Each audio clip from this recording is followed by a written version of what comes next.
All right, hello, ladies and gentlemen. So, in today's episode, we are talking about Wim Hof breathing for high altitude hiking and mountaineering.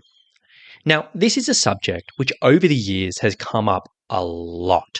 I see it talked about all the time online. Over the years, I've been asked by so many hikers and mountaineers about it and whether it should be part of their high altitude preparations. And in all honesty, it's something I've never really talked about publicly, purely for the fact that it's just a whole can of worms and it's just a whole thing. And people get really passionate about this subject. So I've just avoided talking about it because who needs the hassle?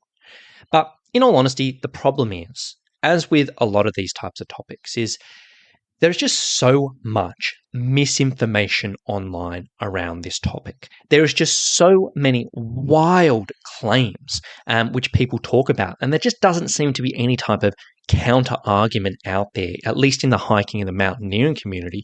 So this essentially leads us into the tricky subject where if anyone is interested in this topic, they've heard about it from a friend or a family member or whatever it may be, and they're curious about, is this something I should do for a high altitude adventure? They just get bombarded with kind of one-sided information. And there isn't really a huge amount of counter arguments out there.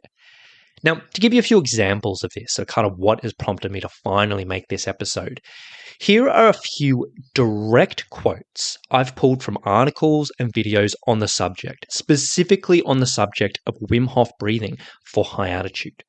Now, people have said, bold as brass, that Wim Hof breathing can improve your body's ability to handle low oxygen environments. They've said this type of breath work can alkalize the blood, improve oxygen delivery, and boost resilience to low oxygen conditions. By integrating Wim Hof breathing techniques, climbers can manage altitude better, keeping fatigue and altitude sickness at bay.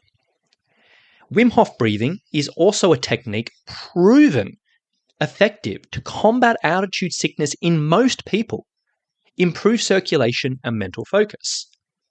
Wim Hof breathing can increase lung capacity and oxygen uptake.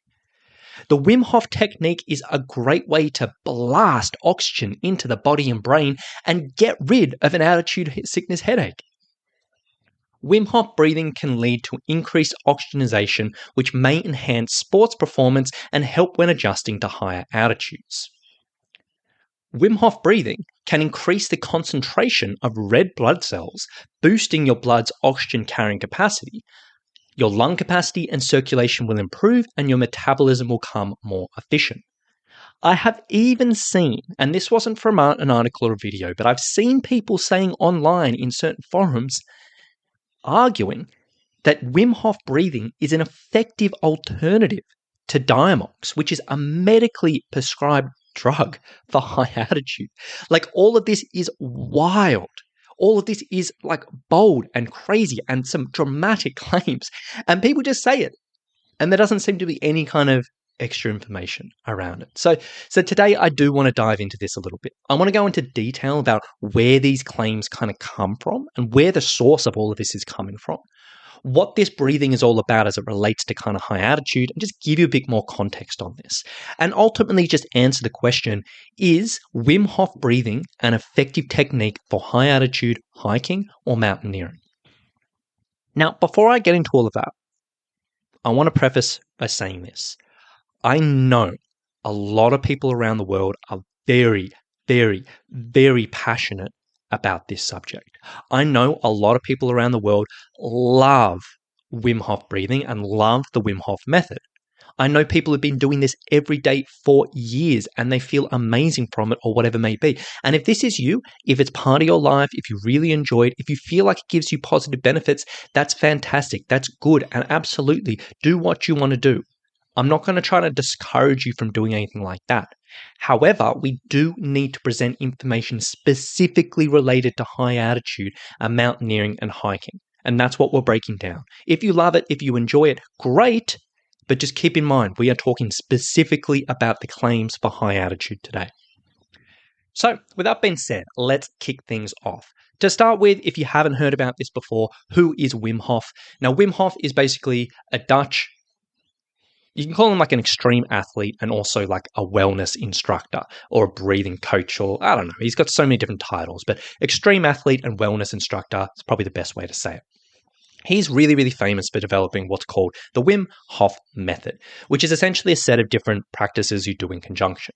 There is number one, a bunch of breathing exercises, or a breathing method, I should say, which we'll talk about in a second. He advocates for cold exposure, so getting adaptation to ice baths and cold showers and cold weather and this and that. And then also there's a whole mindset component, a mental focus and meditation to enhance your control of the body and yada, yada, yada. And the combination of those three things is known as the Wim Hof method. Now, this particular person, the founder of this, he has a bunch of kind of extreme sport achievements and kind of records as relates to like cold exposure specifically. His particular method, like he's kind of like a genetic freak. He's got a lot of different things going on. And his method, because he advocates this, he does all this stuff, has been proposed to have all of these crazy, amazing benefits. And some of these benefits have been studied, and they've looked at this method and they've looked at things and it can potentially do. And there are some interesting results from certain studies. And some of these benefits that people talk about have been studied, hasn't shown amazing results. But there is, some interesting stuff if you're looking into the space. Now, beyond that, we have to mention that Wim Hof himself is a very controversial figure for a bunch of different reasons. But we're not diving into that today. We're talking about the breathing. I don't want to get swept up in all of that or whatever it is. So what is Wim Hof breathing specifically? Essentially, the Wim Hof breathing method, there's a bunch of different things that people do under the Wim Hof banner. But the main breathing method essentially involves hyperventilation followed by a breath hold. And essentially what you do is you do about 30 deep breaths, where big, deep breaths, one after the other, and really, really strong breaths, about 30 of them. After the last breath, you have a hold your breath. So you do 30 breaths, last exhale, hold your breath. When you feel like you need to breathe, you kind of have a quick little inhale. You do a really, really strong inhale and hold it for another little period, and then you kind of repeat the whole cycle again. 30 breaths, hold your breath, have that little breath once you need it, and then repeat. And you go through a kind of series. Some people kind of do this by themselves. Some people combine this with exercise, like doing push-ups in one of the breath holds, or walking or squats, or whatever it is, and this and that. As I said, there's a bunch of different breathing techniques that I guess go under the whole Wim Hof banner, but this is kind of the main one that's been popularized. And as I said before, this typically as part of the method gets linked with, cold exposure training and mindset work and yada, yada. Now, we're not really talking about the cold exposure and mindset today, because we are talking specifically about the breathing, which gets talked about most when it comes to high altitude or hiking or mountaineering. So with that being said, why is Wim Hof breathing associated with high altitude? Why do so many people talk about this? Because all over the internet, you will see in mountaineering forums, in hiking forums, in people talking about certain trips or whatever it may be, all over the internet, people will talk about Wim Hof breathing for high altitude. People will say that there is scientific evidence that shows it can be really effective. They will say that there have been studies that have been proved this. They will say that research showed that this can make a big difference. But it's not quite as simple as this. The way people present this online, the way people talk about this online, you would assume that there is just a ton of evidence to support this. You'd assume that there's all these studies and different case studies and this and that being done. But realistically, when you look at these statements, if you track back to the original source of where it's all coming from, pretty much every single one of these statements around Wim Hof breathing and high altitude comes back to one source, which is essentially just kind of, regurgitated again and again and again. Now, what this particular source is and where this is all coming from is in 2014, someone sent a letter to a scientific journal, which was published as part of that journal. It wasn't published as a study, it was a letter to this journal which got published. Now, in this particular letter, they explained some really, really crazy results in regards to Wim Hof breathing and high altitude. Essentially, what they said in this letter, they reported that they took a group of inexperienced climbers to Kilimanjaro. Typically, Kilimanjaro, the usual time it takes to climb that is about 6 to 9 days. For this particular group, they completed it in 2 days. Initially, before the trip, the estimated rate of altitude sickness for a 2-day descent was incredibly high. They assumed, or the estimation was, so many people would get altitude sickness. But instead, in their particular situation, they had a really high success rate, comparatively. And they got up to the top in 2 days and had a very high success rate. How did they do this? Well, they credited it to this Wim Hof breathing. Essentially, what they did is in their preparations, the trekker went through that whole Wim Hof method. They practiced the breathing, they did the mindset, they did the cold exposure. And then when they actually got up on the mountain, they followed this kind of similar breathing method. It wasn't like the whole 30 breaths and exhale and this and that, but what they were doing was this over breathing, this hyperventilation. They were doing long periods of that, of just really hyperventilating. And they'd sustain this while they were hiking. They would wake up at night to do it. And there was also some certain things they did with like headaches, or at least, was talked about a little bit. We're doing some type of breathing method to help with headaches.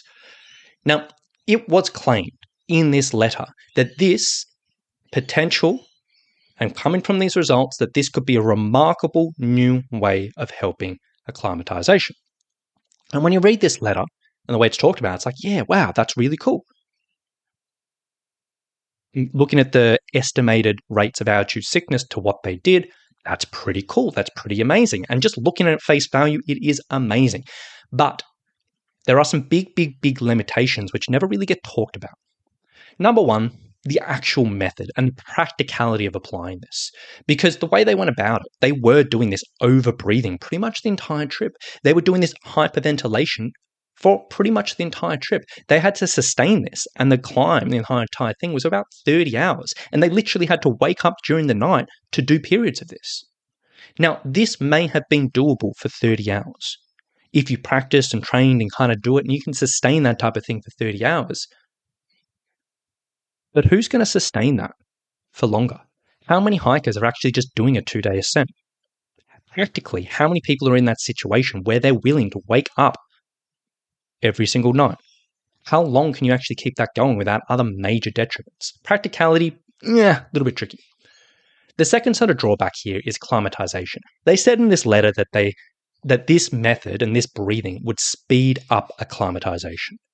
But realistically, in a 2-day period, no one's acclimatizing. It's not going to happen. And you could absolutely argue that this type of breathing, because you are over-breathing so much and you're doing, you could argue that it actually limits acclimatization because you are just going through this hyperventilation and over-breathing beyond what you would typically do on the mountain. So on longer trips, potentially, and this isn't definite, but potentially this may actually put you at a disadvantage because as much as the first couple of days maybe you're a little bit more comfortable, for the people who haven't been doing this and actually going through a normal acclimatization process, longer term, are they going to have an advantage? And then number 3 is breathing fatigue. Now, this group of 26 trekkers trained in preparation, doing a full preparation of this Wim Hof method. They practiced this breathing technique, they trained it, they developed it, they got used to it.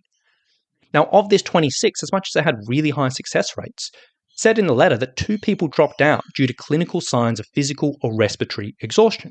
Now, this isn't a huge number, but it shows that even when someone's trained and practiced this, sustaining this for this climb and the speed climb in these 30 hours was not possible for everyone. So again, if people are dropping out after 30 hours of this, how are we going to sustain that on a longer thing?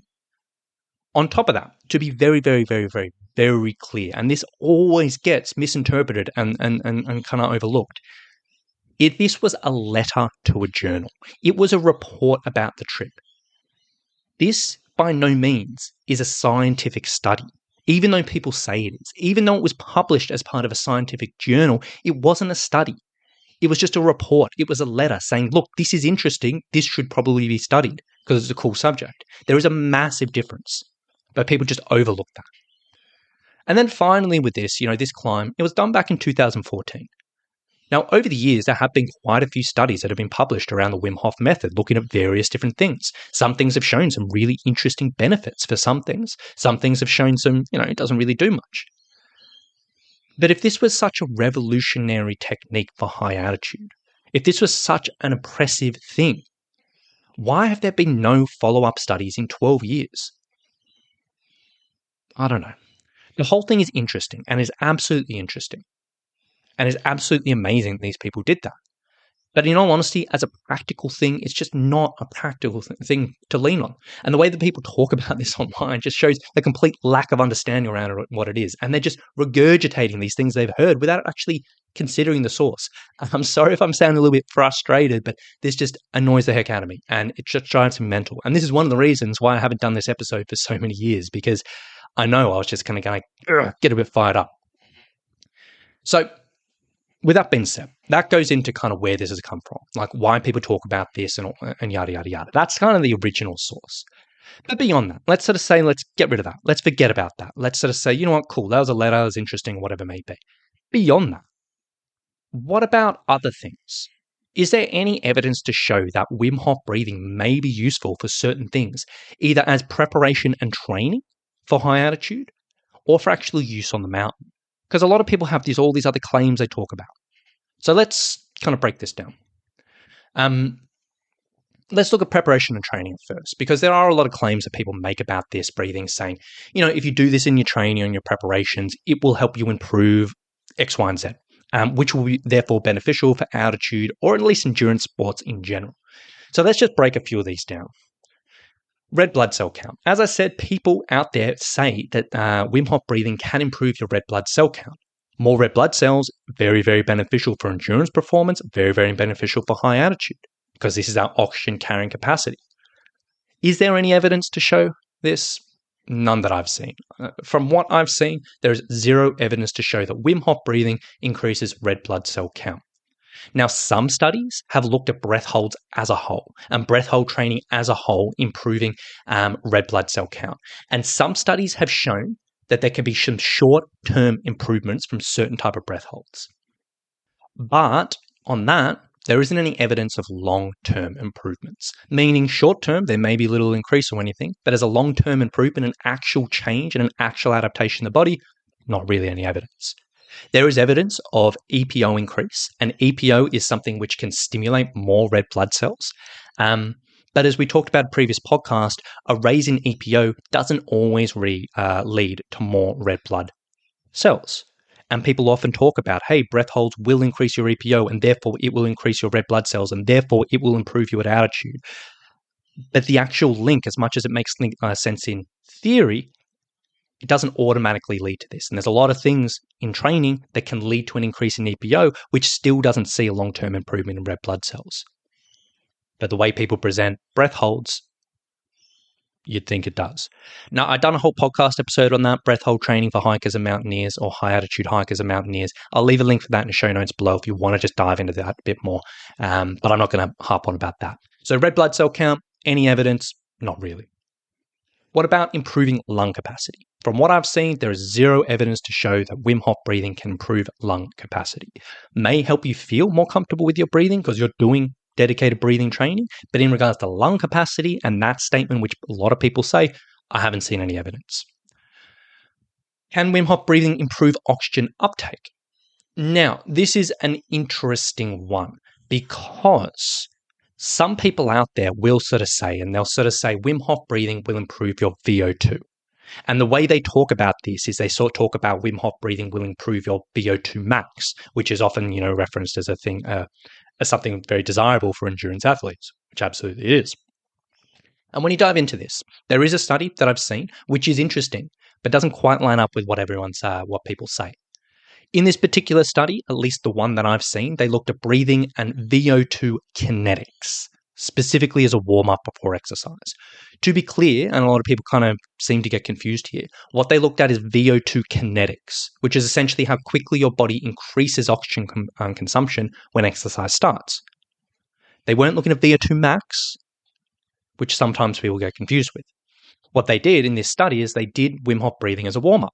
And what they showed is this can increase oxygen consumption early in exercise, which is a good thing, and reduce perceived effort during exercise, which again is a good thing. So that's really cool. But again, looking at these studies on the front, pretty interesting, but limitations of this, well, they ended up doing 18 to 22 minutes of hyperventilation and breath holds before exercise to get this. Is anyone going to do 18 to 22 minutes? of hyperventilation breath holds as a warm-up practically? Probably not.